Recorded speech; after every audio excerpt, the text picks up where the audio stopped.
नमस्कार दोस्तों, मैं Dharmendra Verma online study with DK में आपका बहुत बहुत स्वागत करता हूं। आज हम बात करने वाले हैं एडवर्ड थॉर्नडाइक से संबंधित 70 अति महत्वपूर्ण प्रश्नों के बारे में। काफ़ी इंपॉर्टेंट प्रश्न हैं, जो इंपॉर्टेंट प्रश्न हैं उन्हीं को लिया गया है। कुछ समय पहले हमने एक वीडियो अपलोड किया था जिसमें बहुत सारे वैज्ञानिकों के प्रश्न आपको दिए थे, वो वन लाइनर थे। यहाँ पर ऑब्जेक्टिव प्रश्न मिलेंगे आपको, काफ़ी इंपॉर्टेंट है। कुछ आपको वन लाइनर भी मिलेंगे, जितने भी मिलेंगे सभी के सभी इंपॉर्टेंट रहेंगे, तो आपको स्किप नहीं करना है, वीडियो को पूरा देखना है और अंत में हमें जरूर बताना है कि जो आज का वीडियो है वो आपको कैसा लगा। इस वीडियो पर अच्छा रिस्पॉन्स मिला तो आगे भी जो भी वैज्ञानिक होंगे सभी की वन बाय वन करके आपको वीडियो दे दी जाएगी। यहाँ पर सबसे पहले आपको क्या करना है, वीडियो को लाइक करना है, जितने भी ग्रुप है आपके पास में शेयर करना है और चैनल को सब्सक्राइब कर लेना है। जल्दी से आपको ये कर लेना है। शुरुआत करते हैं। शुरू करने से पहले हम आपको हर वीडियो में बताते हैं कि यदि आपको इनकी पीडीएफ चाहिए तो आप हमारे ऐप्स टेट सक्सेस को डाउनलोड कर सकते हैं। वहाँ पर आपको 15,000 से ज़्यादा प्रश्न मिलेंगे, वो भी बिल्कुल फ्री में। किसी प्रकार का चार्ज आपको वहाँ पर नहीं देना है। तो लिंक डिस्क्रिप्शन में जाकर चेकआउट कर लीजिएगा या फिर प्ले स्टोर पर जाकर टेट सक्सेस लिखेंगे तो भी आपके सामने ऐप्स आ जाएगी। तो शुरुआत करते हैं। थॉर्नडाइक का जन्म कब हुआ था? पहला प्रश्न पूछा गया है, थॉर्नडाइक का जन्म कब हुआ था? 31 अगस्त 1874 को, 20 मार्च 1904 को, 24 मई 1884 को या फिर 6 मई 1856 को। आपका राइट आंसर होगा 31 अगस्त 1874 को। याद रखिएगा, थॉर्नडाइक का जो जन्म हुआ था ये 31 अगस्त 1874 को हुआ था। 20 मार्च 1904 को किसका हुआ था? तो याद रखिएगा इस दिन स्किनर का जन्म हुआ था। 20 मार्च 1904 को स्किनर का जन्म हुआ था। 24 मई 1884 की बात करें तो इस दिन हल का जन्म हुआ था और 6 मई 1856 की बात करें तो इस दिन फ्रायड का जन्म हुआ था। किसका हुआ था? फ्रायड का। याद रखिएगा 31 अगस्त 1874 को थॉर्नडाइक का हुआ था, 20 मार्च 1904 को स्किनर का हुआ था और 24 मई 1884 को हल का हुआ था और 6 मई 1856 में फ्रायड का जन्म हुआ था। सभी के सभी इंपोर्टेंट है, चारों के चारों वैज्ञानिक इंपोर्टेंट है, तो आपको क्वेश्चन याद कर लेना है कि इनका जन्म कब हुआ था। अब बात करते हैं कि इनकी मृत्यु कब हुई थी। थॉर्नडाइक की मृत्यु कब हुई थी? 23 सितंबर 1939 को हुई थी, 9 अगस्त 1949 को हुई थी, 16 सितंबर 1980 को हुई थी या फिर 11 जून 1934 को हुई थी। तो याद रखिएगा, जो थॉर्नडाइक की मृत्यु हुई थी यह 16 सितंबर 1980 को हुई थी। कब हुई थी? 16 सितंबर 1980 की। 23 सितंबर 1939 की बात करें तो इस दिन किसकी मृत्यु हुई थी? तो फ्रायड की मृत्यु हुई थी। याद रखिएगा, इस दिन फ्रायड की मृत्यु हुई थी। 9 अगस्त 1949 की बात करें तो इस दिन पियाजे की मृत्यु हुई थी और 11 जून 1934 की बात करें तो इस दिन वाइगोत्स्की की मृत्यु हुई थी। तो यहाँ पर आपको ध्यान देना है किसकी कब मृत्यु हुई थी। चारों के चारों इंपोर्टेंट हैं। आगे बढ़ते हैं। तीसरा प्रश्न है, थॉर्नडाइक निवासी थे। अब आपको बताना है कि ये कहाँ के निवासी थे। ऑस्ट्रिया के थे, स्विट्जरलैंड के थे, कनाडा के थे या फिर अमेरिका के थे। तो याद रखिएगा, वैसे तो सभी को पता होगा ये थॉर्नडाइक है ये अमेरिका के वैज्ञानिक थे। ऑस्ट्रेलिया की बात करें तो यहाँ के जो वैज्ञानिक थे वो फ्रायड थे। स्विट्जरलैंड की बात करें तो आप सभी को पता होगा कि स्विट्जरलैंड के जो वैज्ञानिक थे वो पियाजे थे और कनाडा की हम बात करें तो यहाँ के जो वैज्ञानिक थे वो अल्बर्ट बंडूरा थे। याद रखिएगा, ऑस्ट्रेलिया के फ्रायड थे, स्विट्जरलैंड के जिन पियाजे थे और कनाडा के अल्बर्ट बंडूरा वैज्ञानिक थे। याद रखिएगा सभी के सभी। और थॉर्नडाइक कहाँ के निवासी थे? अमेरिका के। डी वाला विकल्प आपका सही होगा। चलिए, थॉर्नडाइक का सिद्धांत। देखिए, थॉर्नडाइक का सिद्धांत कौन सा है? प्रयास एवं त्रुटि का सिद्धांत आपने सभी ने सुना होगा, इंपोर्टेंट प्रश्न है, पूछा जाता है। साथ में बुद्धि का बहुकारक सिद्धांत एग्जाम में पूछा जाता है कि बुद्धि का कौन सा सिद्धांत थॉर्नडाइक द्वारा दिया गया है। तो आपको पता होना चाहिए कि इन्होंने बहुकारक का सिद्धांत दिया था। एसआर सिद्धांत, उद्दीपन अनुक्रिया सिद्धांत, ये सभी किसके द्वारा दिए गए हैं? थॉर्नडाइक के द्वारा दिए गए हैं। आपका राइट आंसर क्या होगा? इनमें से सभी। चलिए, इनके जो सिद्धांत हैं उनको और किन किन नामों से जाना जाता है ये इंपोर्टेंट है, एग्जाम में पूछा जाता है। तो याद रखिएगा, थॉर्नडाइक के सिद्धांत को और किन किन नामों से जाना जाता है। तो यहाँ पर आप देख सकते हैं 9 अन्य नाम हैं और 9 को ही आपको याद करना है, क्योंकि जरूर नहीं प्रयास एवं त्रुटि का सिद्धांत किसके द्वारा दिया गया ये पूछा जाए। आपसे पूछा जा सकता है कि अभ्यास का सिद्धांत, अनुबंध का सिद्धांत और भी यहाँ पर जो सिद्धांत दिए गए हैं इनके अनुसार भी प्रश्न एग्जाम में पूछा जा सकता है कि ये किसके द्वारा दिए गए। तो आपको पता होना चाहिए कि जो थॉर्नडाइक का प्रयास एवं त्रुटि का सिद्धांत है इसे और किन किन नामों से जाना जाता है। प्रयत्न एवं भूल का सिद्धांत, उद्दीपन अनुक्रिया का सिद्धांत, सिद्धांतवाद का सिद्धांत, संबंधवाद का सिद्धांत, सह संबंधवाद का सिद्धांत, अनुबंध सिद्धांत, अभ्यास का सिद्धांत, एसआर थ्योरी और आवृत्ति का सिद्धांत, इन सभी के नाम से जाना जाता है प्रयास एवं त्रुटि का सिद्धांत, जो कि थॉर्नडाइक के द्वारा दिया गया है। स्क्रीनशॉट ले लीजिएगा या फिर कुछ समय बाद आपको ये जो पीडीएफ है आपको टेट सक्सेस के माध्यम से प्राप्त हो जाएगी। छठा प्रश्न है आपका, सीखने के नियमों का प्रतिपादन किया है। इंपोर्टेंट है, एग्जाम में पूछा गया प्रश्न है। सीखने के नियमों का प्रतिपादन किसके द्वारा किया गया है? आप सभी को पता होगा थॉर्नडाइक के द्वारा किया गया है। कितने नियम बताए हैं? 2 नियम, मुख्य नियम और गौण नियम। इसके बारे में आगे आपको जानकारी देंगे। प्रश्न 7वां ही आप देख लीजिए कि थॉर्नडाइक ने सीखने के कितने नियम बताए हैं। हाल ही मैंने आपको बताया था कितने नियम बताए हैं? 2 नियम बताए हैं। पहला है मुख्य नियम और दूसरा है गौण नियम। मुख्य नियम के अंतर्गत 3 नियम बताए हैं और गौण नियम के अंतर्गत इन्होंने 5 नियम बताए हैं। उसके बारे में भी आपको आगे जानकारी दी जाएगी। देखिए 8वें प्रश्न में आप देख सकते हैं, थॉर्नडाइक ने सीखने के कितने नियम बताए हैं? मुख्य नियम 3 बताए। कौन कौन सा? तत्परता का नियम, अभ्यास का नियम और प्रभाव का नियम। इंपोर्टेंट है, तीनों को तीनों याद कर लीजिएगा। प्रश्न में कुछ इस प्रकार प्रश्न पूछा जाता है कि थॉर्नडाइक के जो सीखने के मुख्य नियम हैं उसके अंतर्गत कौन सा नियम नहीं आता है। 3 नियम आपको ये दे देंगे और 1 नियम अलग से दे देंगे और आपको से पूछा जाएगा कि कौन सा नियम मुख्य नियम के अंतर्गत नहीं आता है। तो राइट आंसर आपको यदि पता होगा, यानी कि तीनों नियम आपको पता होगा, तो आप चौथे विकल्प पर क्लिक कर देंगे और कह सकते हैं कि वह नियम मुख्य नियम के अंतर्गत नहीं आता है, जो कि थॉर्नडाइक के द्वारा दिया गया। तो आपको ध्यान देना है, मुख्य नियम 3 प्रकार के होते हैं, तत्परता का नियम, अभ्यास का नियम और प्रभाव का नियम। 9वां प्रश्न, जैसा कि मैंने आपको बताया था गौण नियम कितने प्रकार के होते हैं? 5 प्रकार के। आपको यह भी ध्यान देना है कि मुख्य नियम के अंतर्गत कौन से नियम आते हैं और गौण नियम के अंतर्गत कौन से नियम आते हैं, क्योंकि प्रश्न किसी भी प्रकार से भी आपसे पूछा जा सकता है। 5 नियम कौन कौन से गौण नियम? बहुप्रतिक्रिया का नियम, आत्मीकरण का नियम, मानसिक विन्यास का नियम, आंशिक क्रिया का नियम और साहचर्य परिवर्तन का नियम। ये 5 नियम किसके अंतर्गत आते हैं? गौण नियम के अंतर्गत आते हैं। प्रश्न में बहुत सारे प्रश्न ऐसे पूछे जाते हैं थॉर्नडाइक से संबंधित जिसमें काफी सारा कन्फ्यूजन होता है। तो आपको ध्यान देना है हर प्रश्न पर कि मुख्य नियम कितने प्रकार के होते हैं, कौन कौन से होते हैं, गौण नियम कितने प्रकार के होते हैं और कौन कौन से होते हैं, इन सभी के बारे में आपको जानकारी होना चाहिए। थॉर्नडाइक ने अपना प्रयोग किस जानवर पर किया था? चिंपांजी पर, कुत्ते पर, चूहे तथा बिल्ली पर या फिर इनमें से कोई नहीं? काफी इंपोर्टेंट है। थॉर्नडाइक के बारे में पूछा गया है कि इन्होंने अपना जो प्रयोग है ये किस पर किया था, तो याद रखिएगा इन्होंने अपना प्रयोग चूहे तथा बिल्ली पर किया था। साथ में मृत मछली भी आता, तो ये भी इन्होंने मृत मछली पर भी थॉर्नडाइक ने अपना प्रयोग किया था। चूहे, बिल्ली तथा मृत मछली पर अपना प्रयोग थॉर्नडाइक द्वारा किया गया। चिंपांजी पर किसने किया था? तो याद रखिएगा कोहलर ने चिंपांजी पर प्रयोग किया था। कुत्ते की हम बात करें तो कुत्ते पर किसके द्वारा प्रयोग किया गया था? तो पावलाव के द्वारा कुत्ते पर प्रयोग किया गया था। तो सभी के बारे में आपको पता होना चाहिए। आगे इन वैज्ञानिक के बारे में जब मैं बताऊंगा तो डिटेल में बताऊंगा। राइट आंसर आप जान लीजिए सी वाला होगा। चलिए, पशुओं पर प्रयोग करने वाले प्रथम मनोवैज्ञानिक, काफी इंपोर्टेंट है, एग्जाम में पूछा जाता है। आईएमपी प्रश्न याद कर लीजिएगा। पशुओं पर प्रयोग करने वाले प्रथम वैज्ञानिक कौन थे? तो आप सभी को पता होगा या फिर नहीं हो तो जान लीजिए, थॉर्नडाइक हैं पशुओं पर प्रयोग करने वाले प्रथम मनोवैज्ञानिक। थॉर्नडाइक ने बुद्धि का कौन सा सिद्धांत दिया? थोड़ी देर पहले मैंने आपको बताया था, पूछा जाता है एग्जाम में, थॉर्नडाइक ने बुद्धि का कौन सा सिद्धांत दिया? समूह कारक सिद्धांत, त्रिकारक सिद्धांत, एक तत्व का सिद्धांत या फिर बहुकारक सिद्धांत? तो ये बहुकारक का सिद्धांत दिया था, इसके बारे में आपको बता चुका हूं। यहाँ पर देखिए लिखा भी हुआ है कि समूह कारक सिद्धांत किसके द्वारा दिया गया था? थ्रस्टन के द्वारा दिया गया था। त्रिकारक के बारे में बात करें कि त्रिकारक सिद्धांत ये स्पीयरमैन के द्वारा दिया गया और एक तत्व का सिद्धांत ये अल्फ्रेड बीने के द्वारा दिया गया। यहाँ पर बुद्धि के सिद्धांत के बारे में बात करें कि थॉर्नडाइक ने कौन सा दिया? तो ये बहुकारक का सिद्धांत दिया। इंपोर्टेंट है, चारों के चारों याद कर लीजिएगा। समूह कारक सिद्धांत थर्स्टन के द्वारा, त्रिकारक सिद्धांत स्पीयरमैन के द्वारा। साथ में द्विकारक के बारे में पूछे कि द्विकारक का सिद्धांत और त्रिकारक का सिद्धांत दोनों ही किसके द्वारा दिए गए हैं?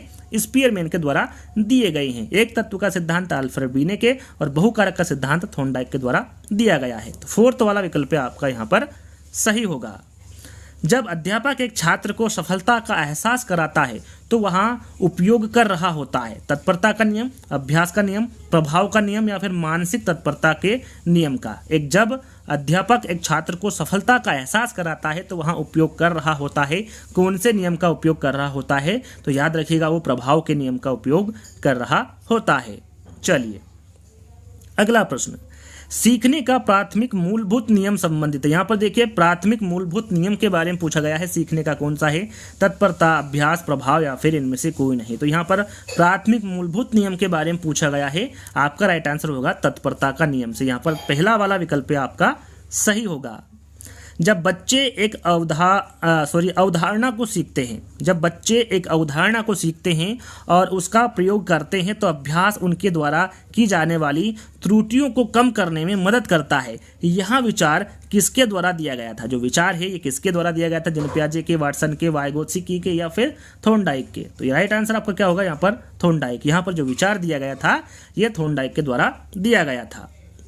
थॉर्नडाइक की पुस्तक है। यहाँ पर देखिए एक पुस्तक मैंने नहीं ली है, जितनी भी पुस्तक उन्होंने लिखी जो भी इंपॉर्टेंट हैं और कब लिखी गई हैं ये आपके सामने है। याद रखिएगा थॉर्नडाइक की जो पुस्तकें हैं उसमें पहली है एजुकेशन साइकोलॉजी। इंपॉर्टेंट है, एजुकेशन साइकोलॉजी के बारे में पूछा जाता है कि एजुकेशन साइकोलॉजी की जो पुस्तक है ये किसके द्वारा लिखी गई है? थॉर्नडाइक के द्वारा लिखी गई है। कब लिखी गई है? 1903 में। एनिमल इंटेलिजेंस पुस्तक भी इनके द्वारा लिखी गई है 1898 में।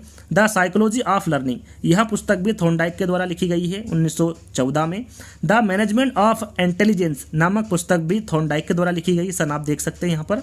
फंडामेंटल ऑफ लर्निंग यह पुस्तक भी थॉर्नडाइक के द्वारा लिखी गई है। और human nature and the social order ये पुस्तक भी थॉर्नडाइक के द्वारा लिखी गई है। तो 6 पुस्तकों को आप ध्यान में रखना है, 6 की 6 पुस्तक किसके द्वारा लिखी गई है? थॉर्नडाइक के द्वारा लिखी गई है। चलिए, थॉर्नडाइक के प्रयास एवं त्रुटि सिद्धांत के संदर्भ में निम्न कथनों पर विचार कीजिए। आपको यहाँ पर देखिए 4 कथन दिए गए हैं जिस पर आपको विचार करना है और कूट में आंसर देना है कि सही आंसर आपका क्या होगा। अधिगम की प्रक्रिया में उद्दीपन अनुक्रिया होती है, बिल्कुल सही है। उद्दीपन अनुक्रिया में संबंध पर बल दिया जाता है, ये भी सही है। बालक बार बार प्रयास करके एवं त्रुटि द्वारा सीखता है, ये भी बिल्कुल सही इंपोर्टेंट है कि बालक जो है वो बार बार प्रयास करके एवं त्रुटि द्वारा ही सीखता है। उद्दीपन अनुक्रिया में संबंध के कारण यह सिद्धांत संबंधवाद का सिद्धांत कहलाता है। जैसा कि मैंने बताया था कि जो त्रुटि का सिद्धांत है, प्रयास एवं त्रुटि का, उस सिद्धांत को किस किस के नाम से जाना जाता है, तो वहां पर मैंने संबंधवाद का सिद्धांत भी आपको बताया था। तो कह सकते हैं पहला, दूसरा, तीसरा और चौथा ये तीनों ही कथन सही है थॉर्नडाइक के प्रयास एवं त्रुटि के सिद्धांत के संबंध में। तो यहाँ पर आप देख सकते हैं कि सी वाले विकल्प में 4 विकल्प दिए हुए हैं, तो आपका जो तीसरा वाला विकल्प होगा वो एकदम सही होगा। चलिए, थॉर्नडाइक के अधिगम सिद्धांत के अनुसार अधिगम का आधार, यहाँ पर देखिए अधिगम का आधार क्या है? थॉर्नडाइक के अधिगम सिद्धांत के अनुसार उद्दीपन अनुक्रिया है, क्रिया प्रसूत है, अंतर्दृष्टि है या फिर आकृतिकरण है। थॉर्नडाइक के अधिगम सिद्धांत के अनुसार अधिगम का आधार आपको बताना है। राइट आंसर आपका होगा उद्दीपन अनुक्रिया। राइट आंसर आपका यहाँ पर पहला वाला होगा। चलिए, अगला प्रश्न है, पुरस्कार एवं दंड का नियम कहलाता है। पुरस्कार एवं दंड का नियम कौन सा कहलाता है? मनोवृत्ति का नियम, अभ्यास का नियम, तत्परता का नियम या फिर प्रभाव का नियम। देखिए यहाँ पर आपको पता होगा कि ये जो नियम है किसके द्वारा दिए गए? थॉर्नडाइक के द्वारा दिए गए। लेकिन पुरस्कार एवं दंड का नियम कौन सा कहलाता है इसके बारे में आपको पता होना चाहिए। राइट आंसर आपका होगा यहाँ पर प्रभाव का नियम। पुरस्कार एवं दंड का जो नियम है ये प्रभाव का नियम कहलाता है। अगला प्रश्न, जिन प्रतिक्रियाओं को सीखने के उपरांत संतुष्टि प्राप्त होती है उसे सीख लिया जाता है या फिर उन्हें सीख लिया जाता है। यहाँ मनोवृत्ति का नियम है, अभ्यास का नियम है, तत्परता का नियम है या फिर प्रभाव का नियम है। जिन प्रतिक्रियाओं को सीखने के उपरांत संतुष्टि प्राप्त होती हैं उन्हें सीख लिया जाता है, यहाँ कौन सा नियम है? तो याद रखिएगा ये प्रभाव का नियम है। कौन सा नियम होगा? प्रभाव का नियम। डी वाला विकल्प आपका सही होगा। अगला प्रश्न, सक्रिय अनुक्रिया अनुबंध जिस उद्दीपक अनुक्रिया संबंध पर आधारित है वह कौन सा नियम है? तत्परता का नियम है, समीपता का नियम है, प्रभाव का नियम है या फिर अभ्यास का नियम है। सक्रिय अनुक्रिया अनुबंध जिस उद्दीपक अनुक्रिया संबंध पर आधारित है वह कौन सा नियम है? आपका राइट आंसर होगा अभ्यास का नियम। 4th वाला विकल्प आपका सही होगा। थॉर्नडाइक ने अधिगम सिद्धांत के अनुसार अधिगमकर्ता द्वारा दी गई अनुक्रिया जब रिक्त स्थान होगी तभी अधिगम होगा, नजदीक होगी तभी अधिगम होगा, सुखद होगी तभी अधिगम होगा, गतिशील होगी तभी अधिगम होगा या फिर त्रुटि होगी तभी अधिगम होगा। राइट आंसर आपका होगा सुखद। थॉर्नडाइक के अधिगम सिद्धांत के अनुसार अधिगमकर्ता द्वारा दी गई अनुक्रिया तब सुखद होगी तभी अधिगम होगा। तो राइट आंसर आपका क्या होगा? बी वाला, कि जब सुखद होगी तभी अधिगम होगा। चलिए, थॉर्नडाइक के अनुसार सीखना संबंध स्थापित करना है। सीखना आवश्यकता की पूर्ति की प्रक्रिया के द्वारा होता है, प्रशिक्षण एवं अनुभव के द्वारा व्यवहार में परिवर्तन नहीं अधिगम है। सीखने की असफलताओं का कारण समझने की असफलता है। थॉर्नडाइक के अनुसार आपको बताना है। राइट आंसर आपका होगा यहाँ पर पहला वाला, सीखना संबंध स्थापित करना है। थॉर्नडाइक के अनुसार पहला वाला विकल्प आपका सही होगा। प्रयास एवं त्रुटि में सबसे महत्वपूर्ण क्या है? प्रेरणा है, लक्ष्य है, वातावरण है या फिर अभ्यास है। प्रयास एवं त्रुटि से आप समझ सकते हैं सबसे महत्वपूर्ण क्या होगा? अभ्यास होगा। प्रयास एवं त्रुटि में सबसे महत्वपूर्ण अभ्यास होगा। चलिए, अगला प्रश्न है प्रयास एवं त्रुटि सिद्धांत का आलोचनात्मक कथन। यहाँ पर देखिए प्रयास एवं त्रुटि सिद्धांत का आलोचनात्मक कथन आपको बताना है। 4 विकल्प आपके सामने हैं, इनको अच्छे से पढ़ना है और आंसर देना है। डायरेक्ट मैं आंसर बताऊंगा। देखिए प्रयास एवं त्रुटि सिद्धांत का आलोचनात्मक कथन पूछा गया है तो आलोचनात्मक कथन होगा कि यह सिद्धांत बार बार अभ्यास द्वारा रटने की प्रवृत्ति की ओर संकेत करता है। तो यहाँ पर आप ध्यान दीजिएगा, यहाँ सिद्धांत बार बार अभ्यास तथा रटने की जो प्रवृत्ति की ओर संकेत करता है, ये आलोचनात्मक कथन है। प्रयास एवं त्रुटि का जो आलोचनात्मक कथन होगा वो बी वाला होगा। चलिए, सफल होने से बढ़कर कोई सफलता नहीं है, यह कथन थॉर्नडाइक के किस नियम से संबंधित है? मनोवृत्ति का नियम है, आंशिक क्रिया का नियम है, तत्परता का नियम है या फिर प्रभाव का नियम है? काफी इंपोर्टेंट है। यह कथन थॉर्नडाइक के किस नियम से संबंधित है? तो याद रखिएगा, सफल होने से बढ़कर कोई सफलता नहीं है, यह कथन थॉर्नडाइक के प्रभाव के नियम से संबंधित है। यहाँ पर डी वाला विकल्प आपका सही होगा। धीमी गति से सीखने वाले बालकों के अध्यापन के लिए अधिक उपयोगी सिद्धांत कौन सा है? थॉर्नडाइक का सिद्धांत है, हल का सिद्धांत है, थर्स्टन का सिद्धांत है या फिर कोहलर का सिद्धांत है? धीमी गति से सीखने वाले बालकों के अध्यापन के लिए अधिक उपयोगी सिद्धांत के बारे में पूछा गया है। आपका राइट आंसर होगा थॉर्नडाइक का सिद्धांत। यहाँ पर पहला वाला जो विकल्प होगा वो आपका सही होगा। अगला प्रश्न, एक बालक को लाल गुलाब का कांटा चुभ गया जिससे उसे काफी दर्द हुआ। आगे चलकर वहां लाल कपड़े या लाल किसी भी चीज को देखकर डरने लगता है। यहाँ उदाहरण है, यहाँ जो उदाहरण है ये किसका है? उद्दीपन सामान्यकरण का है, अनुक्रिया सामान्यकरण का है, उद्दीपन एवं अनुक्रिया सामान्यकरण का है या फिर ना उद्दीपक सामान्यकरण का है और ना ही अनुक्रिया सामान्यकरण का है? यहाँ उदाहरण किसका है ये आपको बताना है। तो यहाँ पर जो उदाहरण दिया गया है ये उद्दीपक सामान्यकरण का उदाहरण है। पहला वाला विकल्प आपका सही होगा। अधिगम का मुख्य नियम है, जैसा कि मैंने आपको शुरू में बताया था कि आपको पता होना चाहिए कि मुख्य नियम कौन कौन से होते हैं। मैंने मुख्य नियम आपको 3 बताए थे और गौण नियम आपको 5 बताए थे। यदि आपने वहां पर ध्यान दिया होगा, राइट आंसर आपके सामने। 3 नियम मैंने आपको मुख्य नियम बताए थे अधिगम के, उसमें तत्परता का नियम भी था और यही नियम मुख्य नियम है। बाकी मनोवृत्ति का नियम, आंशिक क्रिया का नियम और बहुप्रतिक्रिया का नियम, जो तीनों नियम है ये किसके अंतर्गत आते हैं? तो ये गौण नियम के अंतर्गत आते हैं। चलिए, थॉर्नडाइक का कौन सा नियम उपयोग और अनुपयोग का नियम कहलाता है? उपयोग और अनुपयोग का नियम कौन सा कहलाता है? थॉर्नडाइक का मनोवृत्ति का नियम, अभ्यास का नियम, तत्परता का नियम या फिर प्रभाव का नियम? आपका राइट आंसर होगा तत्परता का नियम। याद रखिएगा, वह नियम उपयोग और अनुपयोग नियम कहलाता है। वह नियम कौन सा है? तो वो तत्परता का नियम है। थॉर्नडाइक ने अधिगम सिद्धांत का शैक्षणिक महत्व किसमें है? खेलकूद प्रतियोगिता में है, कला शिक्षण में है, आदत निर्माण की प्रक्रिया में है या फिर अभ्यास और पुनरावृत्ति में है? थॉर्नडाइक के अधिगम सिद्धांत का शैक्षणिक महत्व किसमें है ये आपको बताना है। तो ये होगा आपका अभ्यास और पुनरावृत्ति में। डी वाला विकल्प आपका सही होगा। थॉर्नडाइक के प्रयोग में बिल्ली की भूख ने किसका कार्य किया है? आपको पता होगा कि जो थॉर्नडाइक ने अपना प्रयोग किया था बिल्ली पर किया था, भूखी बिल्ली पर किया था। तो यहाँ पर आपको बताना है थॉर्नडाइक ने प्रयोग में बिल्ली की भूख में किसका कार्य किया है? प्रेरणा का किया है, लक्ष्य का किया है, सफलता का किया है या फिर चालक का किया है? तो यहाँ पर किसका कार्य किया है भूखी बिल्ली ने? तो याद रखिएगा चालक का कार्य किया है। 4th वाला विकल्प आपका सही होगा।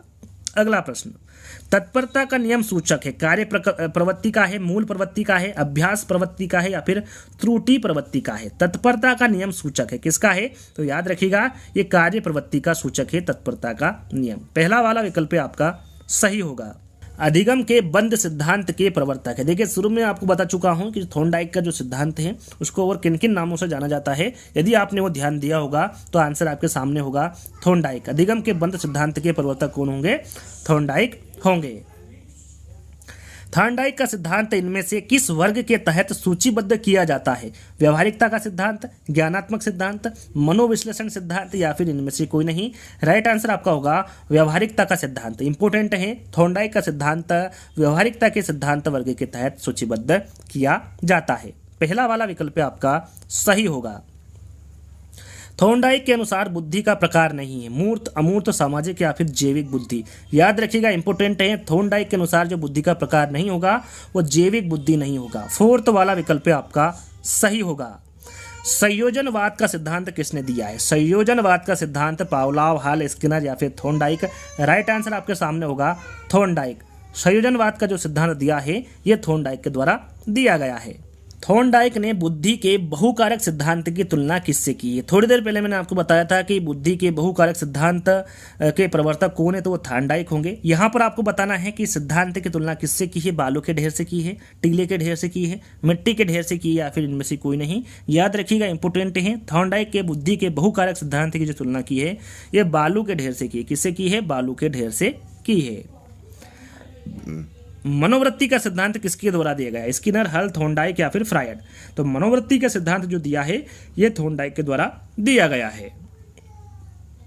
जब बच्चे एक अवधारणा को सीखते हैं और उसका प्रयोग करते हैं तो अभ्यास उनके द्वारा की जाने वाली त्रुटियों को कम करने में मदद करता है।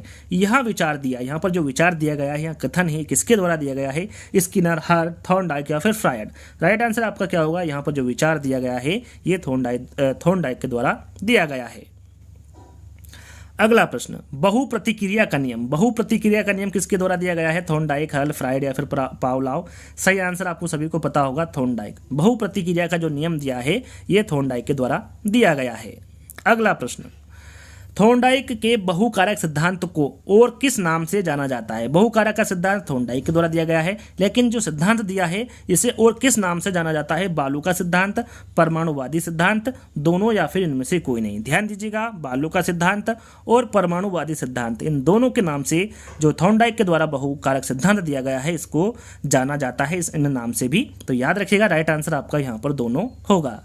चलिए, आत्मीकरण का नियम किसके द्वारा प्रस्तुत किया गया है? सिगमंड फ्रायड, बंडूरा, थॉर्नडाइक या फिर हल? यहाँ पर देखिए, मैं थॉर्नडाइक से संबंधित आपको प्रश्न दे रहा हूँ तो आपको ये प्रश्न सरल लग रहे होंगे, लेकिन ऐसा नहीं है। एग्जाम में यहाँ पर इस प्रकार से प्रश्न नहीं पूछे जाते हैं। कोई सा भी प्रश्न कहीं पर भी रख देंगे, वहाँ पर आपको कठिनाई होगी, लेकिन यहाँ पर आपको लग रहा होगा कि इसका भी आंसर थॉर्नडाइक होगा, इसका भी आंसर थॉर्नडाइक होगा, लेकिन आपको प्रश्न और चारों विकल्पों को ध्यान से सुनना है, ध्यान से पढ़ना है, क्योंकि किसी भी प्रकार से कहीं भी प्रश्न पूछा जा सकता है। लेकिन यहाँ पर सारे आंसर, जितने भी नियम होंगे, जितने भी प्रश्न होंगे, यदि वहां पर 4 विकल्प दिए हुए, 4 वैज्ञानिक दिए होंगे, राइट आंसर आपका थॉर्नडाइक होगा। आपको यहाँ पर हवाई में आंसर नहीं देना है, आपको हर प्रश्न को ध्यान से पढ़ना है और आंसर अपने माइंड में सेट कर लेना है। आत्मीकरण के नियम के बारे में पूछा गया है, राइट आंसर आपका यहाँ पर भी थॉर्नडाइक होगा। अगला प्रश्न, किस मनोवैज्ञानिक का मानना है कि कठिनाई का स्तर बढ़ाने के साथ बुद्धि का स्तर भी बढ़ता है और कठिनाई का कम स्तर करने के साथ बुद्धि का स्तर भी कम होता है? कूलर, स्किनर, पावला या फिर थॉर्नडाइक? यहाँ पर भी आपका राइट आंसर क्या होगा? थॉर्नडाइक। दिया गया जो कथन है ये किसका मानना है या फिर किसके द्वारा दिया गया कथन है? थॉर्नडाइक के द्वारा दिया कथन है या फिर इनका ये मानना है। अगला प्रश्न, मनोवैज्ञानिक थॉर्नडाइक ने व्यक्ति को किस आधार पर बांटा है? प्रभुतापूर्ण व अधीनस्थपूर्ण आधार पर, चिंतन व कल्पना शक्ति के आधार पर, कठोर हृदय व कोमल हृदय के आधार पर या फिर उपरोक्त में से कोई नहीं? काफी इंपोर्टेंट है। थॉर्नडाइक ने व्यक्ति को किस आधार पर बांटा है? याद रखिएगा, चिंतन व कल्पना शक्ति के आधार पर बांटा है थॉर्नडाइक ने व्यक्ति को। इंपोर्टेंट है, चिंतन व कल्पना शक्ति के आधार पर थॉर्नडाइक ने व्यक्ति को बांटा है। याद रखिएगा, बी वाला विकल्प आपका सही होगा। सत्य तथ्य के दृष्टिकोण से उत्तम प्रतिक्रियाओं की शक्ति ही बुद्धि है, यहाँ किसकी परिभाषा है? स्किनर की है, हल की है, थॉर्नडाइक की है या फिर फ्रायड की है? राइट आंसर आपका होगा थॉर्नडाइक। यहाँ जो परिभाषा दी गई है ये थॉर्नडाइक के द्वारा दी गई है कि सत्य तथ्य के दृष्टिकोण से उत्तम प्रतिक्रियाओं की शक्ति ही बुद्धि है। टंकन कार्य या कंप्यूटर पर यदि निरंतर अभ्यास नहीं करते हैं तो भूल जाते हैं, यह सिद्धांत के अनुसार है। इंपोर्टेंट है, एग्जाम में पूछा गया है। थॉर्नडाइक के सिद्धांत के अनुसार, हल के सिद्धांत के अनुसार, थर्स्टन के सिद्धांत के अनुसार या फिर कोहलर के सिद्धांत के अनुसार? राइट आंसर आपका होगा थॉर्नडाइक के सिद्धांत के अनुसार। टंकन कार्य या कंप्यूटर पर यदि निरंतर अभ्यास नहीं करते हैं तो भूल जाते हैं, यहाँ जो सिद्धांत है ये किसके अनुसार है? कौन से सिद्धांत के अनुसार है? तो थॉर्नडाइक के सिद्धांत के अनुसार है। अगला प्रश्न, जब बालक सीखने के लिए तैयार होता है तब वह जल्दी व प्रभावशाली तरीके से सीखता है, यह सिद्धांत प्रतिपादित किया गया है पावलोव द्वारा, हल द्वारा, स्किनर द्वारा या फिर थॉर्नडाइक के द्वारा? तो यहाँ पर जो दिया गया सिद्धांत है ये थॉर्नडाइक के द्वारा प्रतिपादित किया गया है। डी वाला विकल्प आपका सही होगा। अधिगम के प्राथमिक सिद्धांतों के प्रणेता है। इंपोर्टेंट है, अधिगम के प्राथमिक सिद्धांतों के प्रणेता कौन है? स्किनर, हल, थॉर्नडाइक या फिर फ्रायड? यहाँ पर भी आपका राइट आंसर क्या होगा? थॉर्नडाइक। अधिगम के प्राथमिक सिद्धांतों के जो प्रणेता होंगे वो थॉर्नडाइक होंगे। कक्षा शिक्षण में पाठ प्रस्तावना सोपान सीखने के किस नियम पर आधारित है? कक्षा शिक्षण में पाठ प्रस्तावना सोपान सीखने के किस नियम पर आधारित है? मनोवृत्ति का नियम, अभ्यास का नियम, तत्परता का नियम या फिर प्रभाव का नियम? राइट आंसर आपका होगा तत्परता का नियम। याद रखिएगा, कक्षा शिक्षण में पाठ्य प्रस्तावना सोपान सीखने के तत्परता के नियम पर आधारित है। सत्य तथा तथ्यों के दृष्टिकोण से उत्तम प्रतिक्रियाओं की शक्ति ही बुद्धि है। इसके बारे में आपको बता चुका हूं। यहाँ कथन किसका होगा? तो यहाँ कथन थॉर्नडाइक का होगा। धीमी गति से सीखने वाले बालकों के अध्यापन के लिए अधिक उपयोगी सिद्धांत कौन सा है? थॉर्नडाइक का सिद्धांत, हल का सिद्धांत, थर्स्टन का सिद्धांत या फिर कोहलर का सिद्धांत? राइट आंसर आपका होगा थॉर्नडाइक का सिद्धांत। धीमी गति से सीखने वाले बालकों के अध्यापन के लिए जो अधिक उपयोगी सिद्धांत होगा वो थॉर्नडाइक का सिद्धांत होगा। किस मनोवैज्ञानिक को पशु मनोविज्ञान का पितामह माना जाता है? इंपॉर्टेंट है, एग्जाम में पूछा जाता है, तो याद रखिएगा ये किसको माना जाता है? थॉर्नडाइक को। थॉर्नडाइक को पशु मनोवैज्ञानिक का पितामह माना जाता है।